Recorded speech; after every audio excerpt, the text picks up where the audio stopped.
Quanta vida útil ainda tem a televisão aberta no Brasil? Mais especificamente, quanta vida útil tem o entretenimento na TV aberta do Brasil? Com a profusão das plataformas de streaming, por exemplo, a gente tem uma grandiosa busca por conteúdo on demand, né? As pessoas podem assistir aquilo que gostariam a qualquer momento, o que minou um pouco aquela experiência coletiva de assistir um Domingão do Faustão, de assistir um Domingo Legal que se viveu muito nos anos 90 e que era o comentário da segunda-feira depois. Até mesmo os jornalísticos como o Fantástico, que também foi um programa que sempre foi pauta de muita conversa durante a semana, foi algo que foi perdendo audiência no decorrer das décadas justamente por essa possibilidade de outros conteúdos que existem a qualquer momento que podem ser consumidos. Como eu sempre falo aqui, eu acho que a televisão aberta ela vai seguir um caminho muito parecido com o rádio, por exemplo, que é essa regionalização, né? Cada vez mais regionalizado e focado em pequenos nichos, né?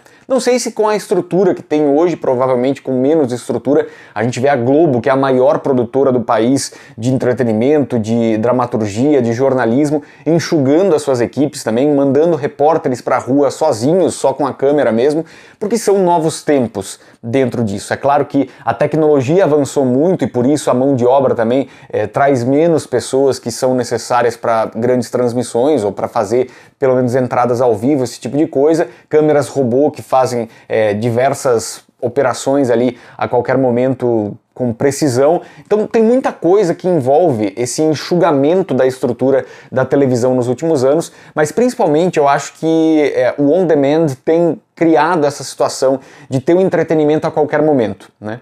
Dito isso, estou fazendo esse vídeo aqui, esse Rede Gesla Opinião, muito focado na ideia de qual é o futuro do entretenimento na TV aberta. Será que vai ter espaço para o entretenimento na TV aberta mais para frente? Será que isso vai continuar sendo uma realidade ou isso vai migrar quase completamente para o streaming e aí depois a televisão vai ficar só com jornalismo e esporte, por exemplo, que ainda acho que são duas ferramentas que podem funcionar a nível nacional para uma emissora de TV?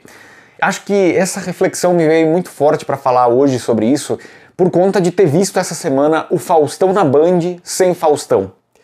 E já há tantos meses também a gente vê o programa Silvio Santos sem Silvio Santos. Nesse caso específico do Silvio Santos, acho que a Patrícia conseguiu pegar o programa de uma maneira muito consistente, né? O nome, a marca Programa Silvio Santos, que tem mais de 60 anos, consegue sustentar o programa também. E acho que o público que acompanha o Silvio Santos também há tanto tempo conseguiu abraçar a Patrícia por ela ser filha do apresentador, já estar há bastante tempo ali no SBT, apresentando outros programas também, por exemplo. Então tem essa ligação com a Patrícia que a gente vê e que vai sustentando a audiência do programa Silvio Santos, mesmo quando ele não está lá, que tem sido a maioria das edições nos últimos anos. O Silvio Santos também tem anunciado, né, ou tem se noticiado que ele pode ficar à frente do Troféu Imprensa, pelo menos, desses programas especiais, algumas participações no próprio programa também. Então tudo isso tem caminhado para uma direção de fazer a sucessão do programa Silvio Santos para a Patrícia Bravanel, tanto que o cenário já está com tonalidades ali mais alaranjadas não, mais lilás, mais migrando aquele azul tradicional do programa Silvio Santos para algo mais com a cara da Patrícia, ainda que mantenha o tradicional nome do Silvio e tenha quadros remanescentes do programa Silvio Santos. Agora, o Cantando em Família, por exemplo, outras competições, o Nada Além de um Minuto, que o Silvio também apresentou, mas ficou mais com a cara da Patrícia, então há um trabalho de transição em andamento, mas muito cuidadoso nesse sentido. Contudo, né, a gente tem que falar, é o programa Silvio Santos com Patrícia Bravanel. Em outros tempos, o Silvio Santos estava preparando o Gugu, por exemplo, como sucessor dele na programação, lá nos anos 80, 90, mas com programas próprios, com personalidade própria ali. Naquela entrevista histórica do Silvio Santos no Show de Calouros, em que ele fala sobre os próximos anos no SBT, em que ele deve diminuir 1 hora por ano aos domingos e entregar 1 hora a mais para o Gugu, é meio que isso, é preparar novas figuras para o público se acostumar, né? Dar essa rodagem de novas figuras em programas um pouco menores, em outros horários e tudo mais, para conseguir encaixar essa sucessão de outros projetos, de outros programas, de outros apresentadores. O Faustão na Band, talvez o Faustão tivesse essa pretensão, essa vontade de que o João Guilherme assumisse na sequência. Só que são duas personalidades completamente diferentes E o João não está há muito tempo na televisão, ele entrou junto com o pai na Band para fazer essa transição de público, talvez colocar um pouco mais de público jovem ali conectado com o programa do Faustão, mas o programa como um todo foi ruindo com o decorrer do tempo, principalmente pela baixa audiência. O prestígio comercial o Faustão sempre teve, um público fiel, talvez na casa ali daqueles 2, 3 pontos, pelo menos, que permaneceu agora até o final do programa com o Faustão na Band, também sempre existiu esse público, né? Agora, essa transição de público do Faustão pro João Guilherme não é a mesma coisa do que tem acontecido com o Silvio Santos para a Patrícia, né? Tanto que já foi anunciado nessa semana que o João Guilherme e a Anne Lotterman também deixam a Band no final de junho. Em julho terão algumas reprises do programa, mas eles deixam a Band também no fim de junho. O Faustão já deixou de aparecer em algumas edições nessa semana, inclusive. Então, a falta da presença do Faustão ali naquele palco é muito sentida, é muito grande, né? Na audiência não foi tanto, para vocês verem um pouco do que é a contradição da televisão, né? O Faustão, que é uma figura nacional, no dia em que não esteve presente no programa, justamente pelo hábito desses 2 pontos de audiência que ele conseguiu consolidar ali, não teve tanto impacto a saída dele.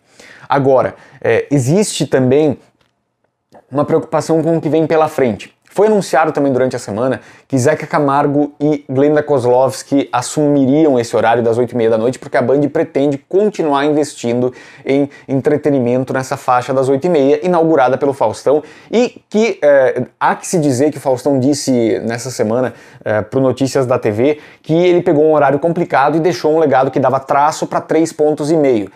É menos do que a meta? É menos do que a meta, mas é muito mais do que a Band já teve em outros momentos, sendo que ficou quase 20 anos nessa faixa, o Show da Fé, que dava traço, de fato, né? Então, tem várias questões que precisam ser observadas a partir disso. Primeiro, trocar o Faustão por esse projeto com Zeca Camargo e Glenda tem que ser um projeto muito bem pensado, com uma estrutura mais enxuta, mas que mantenha ou que tente elevar esses números de audiência. Coisa que é difícil nesse horário, porque tem muita competição. E eu fui ingênuo também quando avaliei lá na ida do Faustão pra Band que ele conseguiria tirar mais pontos, 5, 6 pontos talvez de audiência ele teria, tirando de jornais, tirando de novelas e tal, um pouquinho de cada grupo de audiência ele poderia retirar, mas não foi o que aconteceu. O público fiel ao Faustão ficou junto com o programa do início ao fim. No começo teve uma curiosidade maior, o primeiro programa teve 9, 10 pontos de pico lá na Band, então as pessoas sabiam que ele estava indo para lá, mas depois foi minguando essa audiência também pelo fato do programa diário, a gente já comentou isso aqui várias vezes, o programa diário talvez não ter sido, não foi a melhor escolha por parte da equipe do Faustão na Band, porque se tornou muito repetitivo, né? Era o que, eu vi uma análise inclusive que falava que o número de programas do Faustão na Band era o que o Domingão do Faustão levaria 7 ou 8 anos para fazer, e o Faustão na Band aconteceu em 1 ano e meio, ou mais tempo do que isso até.